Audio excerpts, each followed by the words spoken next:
Joaquin Buckley and Gilbert Burns are down to fight each other next. Buckley says the UFC called him for another fight, which he declined because the MF they offered got herpes, but this is easy money against Gilbert Burns. It would be a good opportunity for Buckley because he's ranked number 11 and Burns is number 6. Burns is coming off a loss to Jack Della Maddalena. Jack got the stoppage in that fight, but he broke his forearm in the process, so he's healing from that. He wanted to take on Shavkat Rakhmonov next, but he's healing up from that forearm break.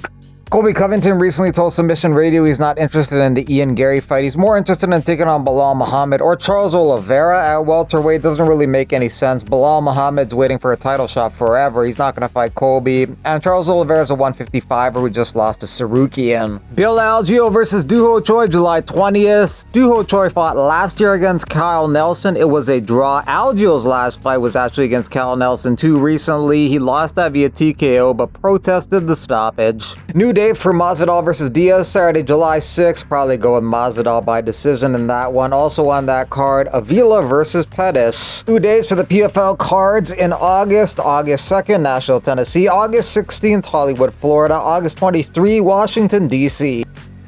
Jose Aldo would like to box on the Jake Paul versus Mike Tyson card later this summer, but he's also negotiating with the UFC. It just depends on who gives him more money, boxing or the UFC. Last year in boxing, he had 3 fights, had a record of 2 wins and 1 draw. The draw was against Jeremy Stevens. He looked very sharp and good in his return to the UFC recently against Jonathan Martinez. Could have got the finish at the end, probably. He had Martinez doing the stanky leg, but he went for a double leg, rode out the fight on the ground en route to a unanimous decision. Young Park versus Brad Tavares, July 20th.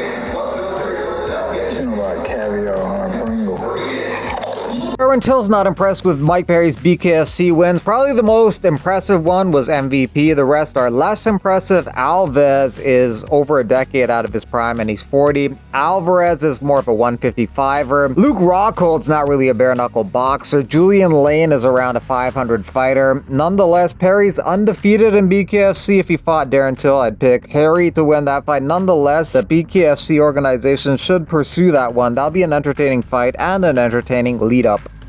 Who do you think's got a higher body count? What's your body count, Jake? Tight shit, we outside, go, boom, bitch! Ah!